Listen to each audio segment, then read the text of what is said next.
तो नमस्कार, आप सभी का स्वागत है द ऑफिसर्स एकेडमी में। साथियों, जो छात्रों की ये मांग है कि वन कैंडिडेट वन रिजल्ट्स, मैंने इसके पहले भी वीडियोस में एक बार कहा था कि सीटें खाली नहीं रहनी चाहिए और छात्रों की जो मांग है इस पर सरकार को विचार करना चाहिए और इसे लागू भी करवाना चाहिए। क्योंकि आखिर मान लीजिए कि जो वैकेंसी निकलती है, मान लीजिए 1000 सीट की वैकेंसी आई, तो वैकेंसी क्यों आती है? क्योंकि 1000 लोगों की जरूरत होती है। तो 1000 लोगों की अगर जरूरत है तो 1000 लोगों की भर्तियां होनी चाहिए। अच्छा, ऐसा भी नहीं है कि मिनिमम क्वालिफाइंग मार्क्स बच्चे पास नहीं कर रहे हैं। मान लीजिए किसी परीक्षा के अंदर में पास करने के लिए 40 नंबर चाहिए, तो 40 नंबर से ऊपर लाने वाले के लिए 40% चाहिए। तो 40% से मान लेते हैं ऊपर लाने वालों की संख्या काफी ज्यादा है, तो वैसी परिस्थिति में सीटें खाली नहीं रहनी चाहिए। और उसके लिए क्या होगा? तो उसके लिए जो छात्रों की मांग है कि सबसे पहले 11 12 वालों को भरा जाए, फिर 9 10 वालों को उनका डॉक्यूमेंट वेरिफिकेशन पहले करा लिया जाए, चेक कर लिया जाए कि उनके डॉक्यूमेंट में कोई एरर तो नहीं है।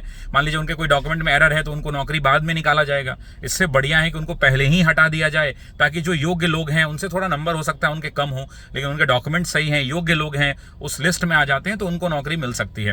तो ऐसी परिस्थिति के अंदर में छात्रों के जो मांगे हैं, जिनमें वन कैंडिडेट वन रिजल्ट का बात है कि बिल्कुल उससे सीट बर्बाद नहीं होगी। और आखिर सरकार का भी या जो भी एजेंसी एग्जाम करा रही है उनका भी यही उद्देश्य है कि सीटें खाली नहीं रहें। हम जितने भर्तियां लेना चाहते हैं उतने पदों पर लोग जो है भर्ती में मतलब उनका फाइनल सिलेक्शन हो जाए। इसमें प्रॉब्लम आती है डॉक्यूमेंट वेरिफिकेशन वाले इशू पे। तो डॉक्यूमेंट वेरिफिकेशन ज्वाइनिंग से पहले करा लिया जाए और उसमें कोई त्रुटि ना हो, फाइनली चेक कर लिया जाए। मान लीजिए सीटेट का नंबर चेक करना है तो सीटेट सरकार है, ऑफिशियल वेबसाइट्स हैं, तो उनसे टाई अप हो जाएगा, तो वहीं पे डायरेक्टली सर्वर से भी चेक, बहुत सारी प्रक्रियाएं हो सकती हैं।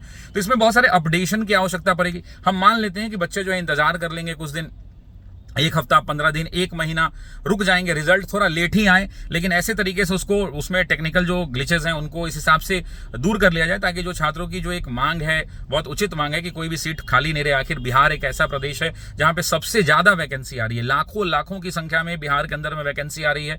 और बिहार के अंदर में इस बात के लिए हम बिहार सरकार का धन्यवाद देते हैं। इतना कोई दूसरा राज्य अभी फिलहाल नहीं है जो इतनी सारी सीटों पर वैकेंसी दे रहा है। तो छात्रों के लिए जब आप इतना सोच रहे हैं, तो थोड़ा जो छोटी छोटी छात्रों की मांगे हैं उन मांगों के ऊपर भी एक बार पुनः विचार होना चाहिए। और मुझे पूरा भरोसा है कि छात्रों के इन मांगों पर पुनः विचार होगा और इनको जो है फाइनली इनको कुछ पॉजिटिव आउटकम मिलेगा। तो वन कैंडिडेट वन रिजल्ट हो, डॉक्यूमेंट का वेरिफिकेशन हो जो पहले ज्वाइनिंग से पहले करा दिया जाए ताकि सीटें खाली ना रहें। तो इन मांगों पर जो है ना विचार करना चाहिए सरकार को एक बार, और मुझे लगता है कि ये छात्रों के हक में है। और यही मैं इस वीडियो के माध्यम से कहना चाहता हूं। बहुत बहुत नमस्कार, जय हिंद।